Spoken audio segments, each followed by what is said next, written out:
नमस्कार मित्रों, अतुल आश्रम में आपका स्वागत है। रामचरितमानस के सुंदर कांड से एक सुंदर प्रसंग अभी लिया गया है। इस पर हम विचार करेंगे। विभीषण जी का उनके बड़े भाई रावण से विचार को लेकर मतभेद है और स्थिति यहां तक पहुंच गई है कि विभीषण जी को लंका छोड़ना पड़ रहा है। जो विभीषण जी लंका की शोभा को बढ़ाते थे, अपने बड़े भाई रावण के दरबार की शोभा को बढ़ाते थे, वही विभीषण जी, वही महकता हुआ एक पुष्प अब कहीं और जा रहा है। अब राम जी के मंडली में शामिल होंगे विभीषण जी और राम जी के आसपास की शोभा को बढ़ाएंगे। तो राम जी के मित्र मंडली के शोभा में वृद्धि हो रही है। विभीषण जैसा एक सद्गुण संपन्न व्यक्ति वहां जा रहा है और रावण की सभा श्रीहीन हो रही है। वस्तुतः ऐसा ही हो रहा है इस जगत में। महानगरी में जो लोग आ रहे हैं वो अपने अपने गांव को श्रीहीन करके आ रहे हैं। वहां की प्रतिभा, वहां के पुष्प उठ उठ करके सब महानगरी में आ जाते हैं। तो यही है संसार का नियम। एक जगह प्रसन्नता बढ़ती है, एक जगह का शोभा बढ़ता है और एक जगह श्रीहीन हो जाती है। तो विभीषण जी का मतभेद हुआ है। अब वो वहां से चल देते हैं। अस कहि चला विभीषण जब ही, आयुहीन भय सब तबही।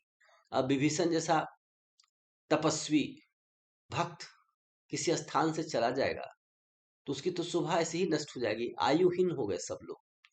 साधु अवज्ञा तुरत भवानी, कर कल्याण अखिल के हानि। भगवान शंकर कहते हैं माता पार्वती को कि हे भवानी, साधु का अवज्ञा करने से सकल कल्याण की हानि होती है। विभीषण साधु हैं और उनकी अवज्ञा की गई है, उनको उनका अपमान किया गया है। इससे रावण की या लंका की बड़ी हानि हुई है। और आगे कहते हैं, रावण जब ही विभीषण त्यागा, भयहु विभव बिनु तबहि अभागा। रावण को जैसे ही विभीषण ने त्याग दिया, वैसे ही रावण का विभव नष्ट हो गया। रावण का भाग्य उससे रूठ गया। अब विभीषण जी की क्या स्थिति है? विभीषण जी लंका छोड़ के राम जी के तरफ जा रहे हैं, राम जी के शरण में जा रहे हैं। तब देखिए मन में कैसे कैसे भाव और विचार उठते हैं। चले हरसि रघुनायक पाही, करत मनोरथ बहु मन माही। अब विभीषण जी बिल्कुल प्रसन्न हैं, तरह तरह के विचार और मनोरथ उनके मन में आ रहे हैं। हरस चले रघुनायक पाही, करत मनोरथ बहु मन माही। उनके मन में बहुत तरह के मनोरथ है। क्या क्या सोच रहे हैं देखिए, उनके चिंतन प्रणाली को देखिए। देखे जाई चरण जल जाता, अरुण मृदुल सेवक सुखदाता। वो अरुण मतलब लाल रंग के उनके चरण कमल को जाकर के मैं देखूंगा, जो भक्तों को सुख देने वाला है, सेवक को सुख देने वाला चरण उनका। जे पद परसि तरी ऋषि नारी। जिस चरण के स्पर्श से अहिल्या का उद्धार हो गया, शापित अहिल्या का उद्धार हो गया।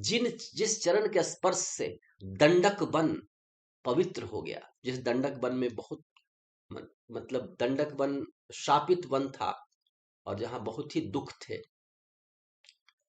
पेड़ पौधे अंकुरित नहीं हो पाते थे और बहुत ही मतलब प्रकृति वहां पर अनुकूल नहीं थी। लेकिन प्रभु के चरण कमल के आने के बाद दंडक वन बिल्कुल हरित हरित हो गया, सस्य श्यामला हो गया जंगल। जे पद जनक सुता उरलाई। फिर कहते हैं कि जिन चरण कमलों को सीता माता ने अपने हृदय में धारण कर लिया था, कपट कुरंग संग धर धाई। कपट कुरंग संग धर धाय। तो जो कपट के हिरण, माया मृग के पीछे दौड़ने वाले प्रभु के चरण कमलों को सीता जी ने अपने हृदय में धारण किया है। आज उन चरण कमलों का हमें दर्शन होगा। तो कितना सोच रहे हैं। भक्तों को आनंद देने वाला चरण कमल, ऋषि पत्नी को उद्धार करने वाला चरण कमल, दंडक वन को पावन करने वाला चरण कमल, सीता जी जिसका ध्यान करती हैं उन चरण कमल का आज मुझे दर्शन हुआ। फिर एक उपमा और आती है, हरउर सर सरोज पद जेई, अहो भाग्य मैं देखियऊ तेहि। हर उर सर, शिव जी के हृदय सरोवर में जो कमल खिलता है वो है हर भगवान का चरण। तो शिव जी के हृदय सरोवर में सुशोभित होने वाला भगवान का चरण कमल को, का मैं आज दर्शन करूंगा। अहो भाग्य, मेरा आज बहुत भाग्य है, अहो भाग्य मैं हूँ, मेरा भाग्य का उदय हो गया है कि मैं प्रभु के चरणों का दर्शन करूंगा। इतने तरह से विभीषण जी विचार करते हैं। आगे दोहा में कहते हैं, जिन पायन के पादुकन ही, जिन पायन के पादुकन ही, भरत रहे मन लाई, ते पद आज बिलो की हूँ, इन नयनन अब जाई। जिन चरण कमलों के पादुका को भरत जी अपने मन में धारण करते हैं, जिन चरणों के पादुका को में भरत जी का मन लगा हुआ है, भरत जी भगवान जी के खड़ाऊ को ही लेकर के अयोध्या में राजकाज कर रहे हैं। प्रभु करी कृपा पावरी दीन्ही, सादर भरत शीस धरी लीन्ही। यह स्थिति है। तो विभीषण जी आज बड़े उहापोह में है, तरह तरह के मनोरथ कर रहे हैं।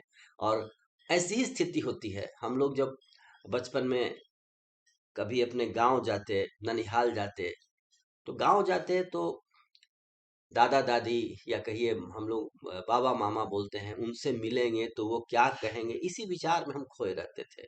ननिहाल जो बच्चे जाते हैं वो इस विचार में खोए रहते हैं कि नाना से कैसे मिलूंगा, नानी से कैसे मिलूंगा, मामा जी मुझे क्या देंगे, क्या तरह तरह का मन में कल्पना आती है।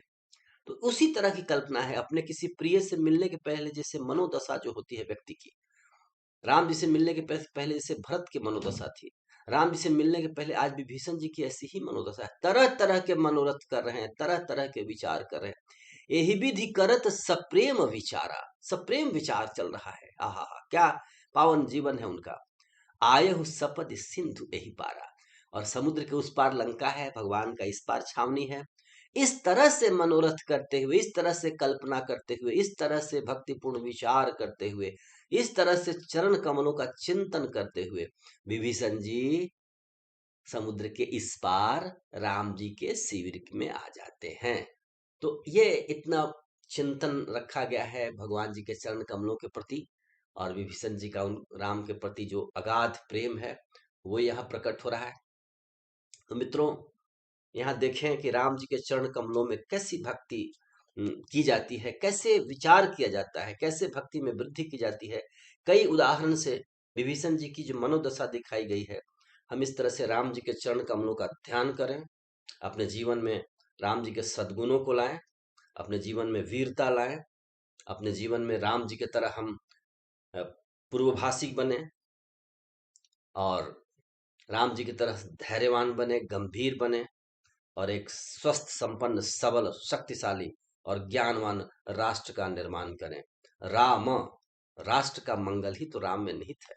जहां राम है वहीं राष्ट्र का मंगल है।